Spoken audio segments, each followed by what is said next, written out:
Hey everyone, so One Piece chapter 992 just came out, and this was a great chapter. This was the best action chapter in Wano since Luffy vs. Kaido, which was back in 923.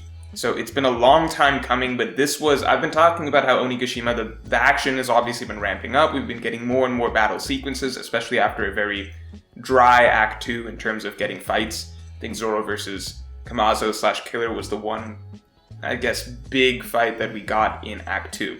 But Act 3, now that we're in Onigashima, we've been getting more and more bits and pieces of fights, but this was the first, I'd say, full chapter almost that was dedicated to one fight, and it was a great fight. I think this was the best way to do the 9 Scabbards versus Kaido. I think Oda really did them justice in this chapter. Before we get into that, let me really briefly skim over the beginning parts of this chapter. I'm just going to touch on them very quick. We have Big Mom, Marco, and Perospero. I'm a little confused by this scene. I'm confused in the sense that I don't know where exactly this is going or why Oda chose to set this up. Because obviously we know that, Oda kind of has to move some pieces around to get to certain scenes. So he had to take Big Mom from inside Onigashima to outside Onigashima. Obviously rolled her over there.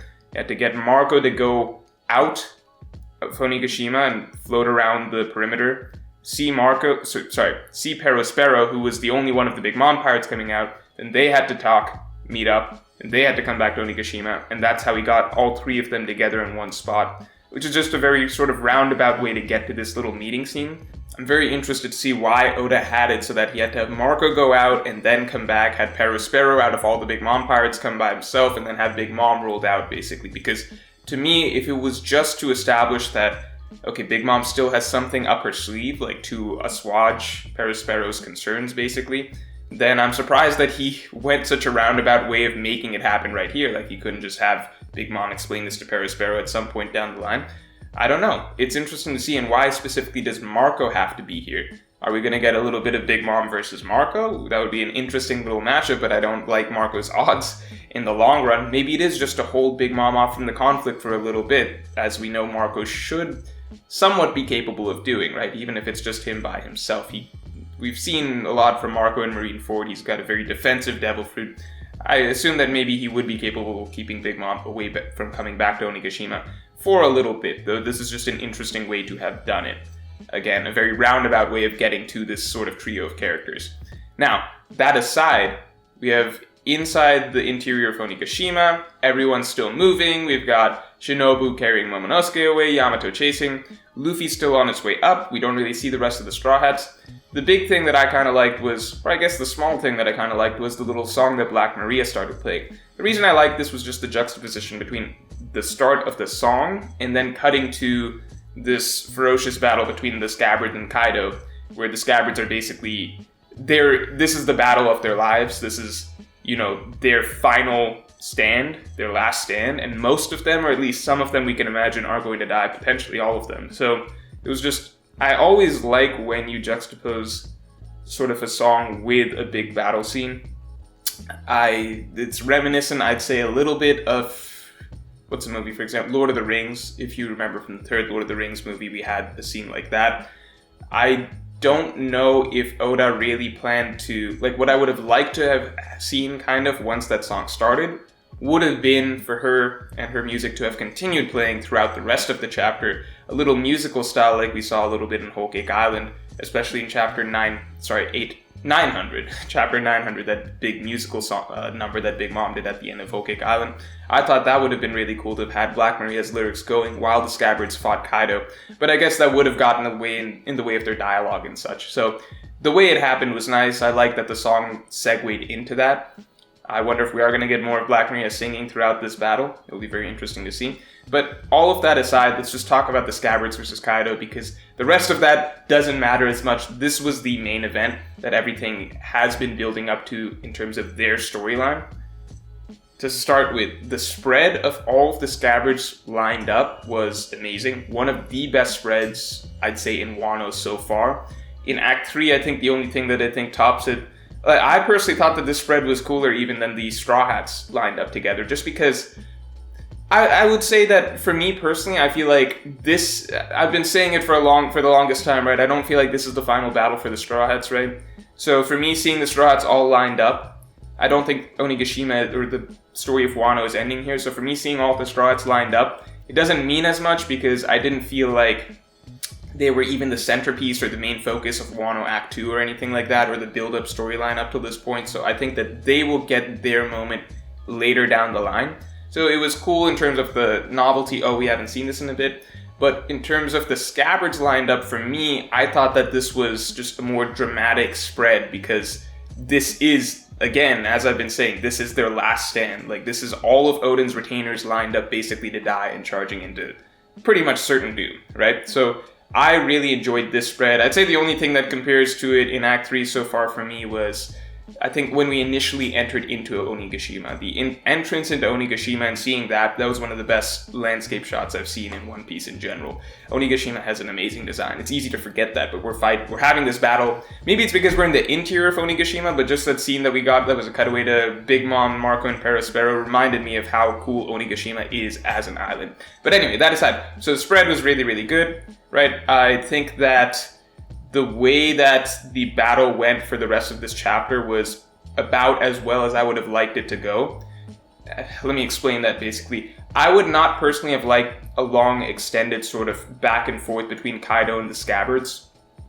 But I like the way that Oda did it, where everybody gets their hits in, right? Everybody's getting their little moments. So starting with Nekomamushi getting his attack in, and obviously Nekomamushi's in Sulong form, so he's really amped up. So him or Inuarashi are probably the best equipped to land that sort of first big blow on Kaido, as we saw, because they should be the strongest Scabbards at the moment by a wide margin, to be honest.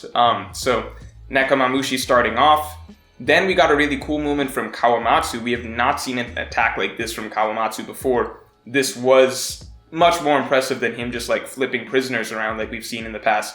I really like that. I think Kiku and Izu had the most generic moment, just projectile attacks basically hitting Kaido. That's fine. And Raizo was the most pleasant surprise for me because Raizo has seemed like the least combat-centric or combat-capable Scabbard by a wide margin, right? We've seen almost nothing to indicate that Raizo is a strong fighter. He's been talking about ninjutsu and stuff like that, but it's been more so played for gags for the most part. So I was always wondering what would Raizo really bring to the table in terms of a fight like this against Kaido. But we got to see that there is something to ninja abilities and such. And it's not like, this isn't the same as, for example, Kinemon cutting Kaido's fire. This is more so tricksy way of dealing with it, where it looks like you can, like, with this ninja scroll, you know, playing into Naruto type stuff. It reminded me a little bit, if you've known Naruto whatsoever, what the fourth Hokage does in Naruto and how he deals with large-scale attacks. It reminded me a lot of how he deals with the Nine-Tailed Fox's attacks and such. And then later on, well, no spoilers, like, Naruto's an old series, but I think you guys know what I'm talking about. Something similar happens again later towards the end of the series. But point being, I liked that sort of, I don't know if it was a call-out or anything like that, or like a reference or anything like that, using ninjutsu to deal with like a large-scale energy attack like Kaido's Boro Breath, how do you pronounce it?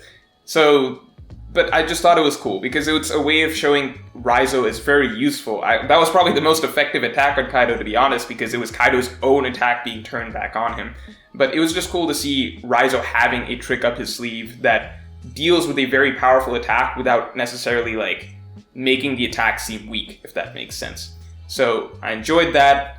And then the last panel, of course, well, let's talk about one thing first, which is that why are these Scabbards able to damage Kaido? I think we've cleared the air on that, so we now know that it's not... There was some discussion, is it the PTSD aspect of it from seeing Odin's retainers, or is it that they are just skilled in Ryo, which is the ability you need to be able to damage Kaido? I think this chapter we got it pretty much confirmed, I think without a doubt, that it is that the Scabbards took the time to learn Ryo, even if they didn't want to let Odin in on it. And I did like this little flashback that they had of remembering Odin, or this little flashback of, in general, talking with Odin and basically showing us what they were trying to do for Odin behind the scenes, and ending with them all mimicking his styles. Not all of them, obviously. We had Kinemon, Inuarashi, Denjiro, and Ashura Doji. And I'm going to talk about why that 4 makes sense for this final blow in a second. But I did like that sort of quick little flashback we got towards Oden. And I mentioned that I would have liked to have gotten more flashbacks of their time with Oden in general. And this is the one thing I'll say with I'd mentioned this before when the Oden flashback was going on and everything, but the biggest disappointment for me personally, I really love the Oden flashback for the way that it ended and Oden's side of things, but the disappointment for me had been, I had hoped to have seen more of the Scabbard side of things in the Oden flashback, because, and people, whenever I bring that up, people are like, oh, you want to go at a 30 chapter Oden flashback? I wouldn't have minded it. I actually thought it would be something like that. But no, I don't need a 30 chapter Oden flashback. I think literally adding 1 or 2 more chapters, just one or 2 more chapters to the Oden flashback, and having shown more of the retainers and what Oden did to earn their trust rather than doing it very quickly in like one panel at a time, like, okay, now this guy loves me, now this guy loves me, etc. I think just a little extra time, 1 or 2 more chapters spent on the Scabbards and Oden's relationship would have exponentially increased the dramatic weight of this chapter. Not to say that this chapter wasn't satisfying, and I really enjoyed it for what it was, and I've been enjoying focusing on this. I think the Scabbards versus Kaido has been the most exciting part of this climax of Onigashima so far. And I told you all back when they first attacked Kaido that I wasn't expecting to really enjoy the moment when the Scabbards all attacked Kaido, but I actually really did in the moment of it because I think Oda did it very well. But the fact is that I think that if 1 or 2 more chapters, like, it's one of those things where like a little more back then would have done so much more for right now. Like a little more time put into there would have exponentially increased the dramatic value of what's happening right now. So that's my one, I guess, regret of Oden's flashback from earlier in Act 3. But that aside, this is still a really great chapter and still a really great fight, and I am really enjoying everything that the Scabbards are doing right now. That aside, let's talk about the action side of things. So we learned that Kaido can use lightning, which is very interesting because, you know, it makes sense considering that Eastern dragons, which Kaido is based off of, have that weather-related ability. But what's interesting is that it means that, one, both Kaido and Big Mom have access to lightning, and we already have Enel who has access to lightning. And it's very possible that Dragon has lightning or weather-related abilities. So just the notion that this sort of weather manipulation or things related to lightning, the sky, thunder, etc., that's actually, when Enel first came out, right, we thought that this was a really broke ability, but the more we've seen, it looks like there's more devil fruits that are just so versatile that they're able to incorporate lightning in different ways. So it's just interesting to me that, like, we already have 2 very powerful emperors who are able to manipulate the weather, and that's just a side part of their abilities, right? Like, it's not as though Kaido's main thing is manipulating the weather, right? The dragon form and his general physical abilities offer him so much more in his fighting arsenal. But it's just interesting that, oh yeah, it's just a thing that he can do, that he can use lightning. It's just a thing that Big Mom can do, that she can use lightning. We still, again, have not yet to see what Dragon can do exactly, but it seems as though it's either weather or at the very least wind related, which could allow him to also manipulate the weather regardless. So either he has a weather devil fruit or a wind devil fruit in my book personally.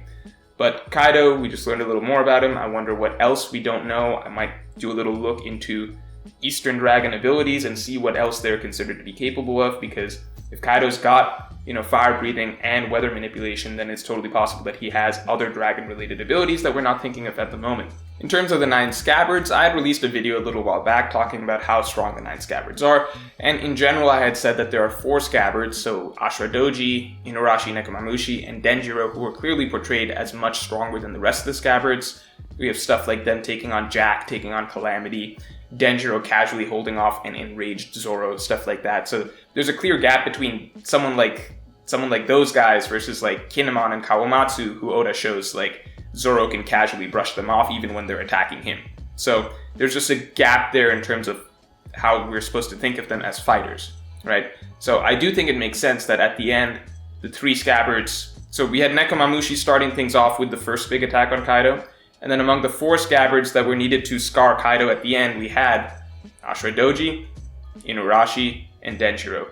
Kinemon was there because Kinemon is the leader. It's more symbolic. It makes sense that Kinemon is supposed to be there. But we've been shown throughout the story that Kinemon is not exactly a particularly strong fighter. And just a quick recap of Kinemon's fighting history throughout the story in case people overrate him based on reactionary takes from the last couple chapters, because I think people will miss the fact that Kinemon is simply being portrayed as the symbolic leader of the Scabbards, never as the strongest or even one of the strongest Scabbards, because Kinemon lost to Law and Punk Hazard, was portrayed as about equal to Brook, maybe a little stronger throughout Punk Hazard, was clearly portrayed as inferior to Zoro throughout Punk Hazard, was beaten by Doflamingo in Dressrosa, and it was shown that he couldn't even beat Pika in Dressrosa, so there's no reason to compare him to guys like Inuarashi, Nekomamushi, Ashura, who are shown to be able to fight toe-to-toe with a calamity like Jack. There's just a gap between Inuarashi, Nekomamushi, Ashura, and Denjiro, and then the rest. Although I wouldn't be surprised if Kinemon was like at the top of the rest. We have learned that all of the Scabbards can learn Ryo, but again, just as a reminder,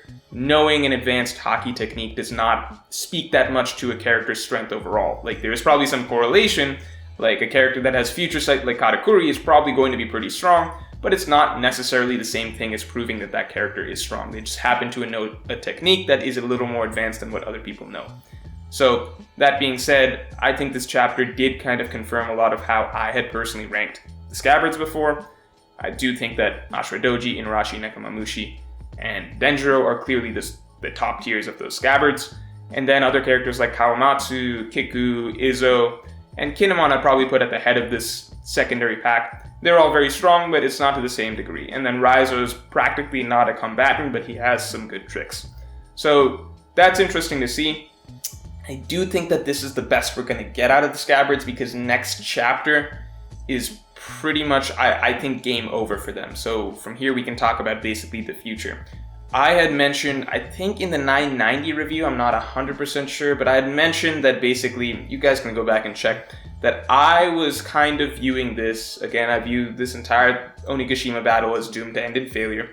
So I'd been kind of viewing this as maybe a similar 10-chapter run to what we got towards the end of Marineford. So between chapters 570 and 580 of Marineford, I'm kind of trying to draw a parallel between that and here, what we're getting between chapters 990 and chapter 1000. So I think we're going to get a very similar run.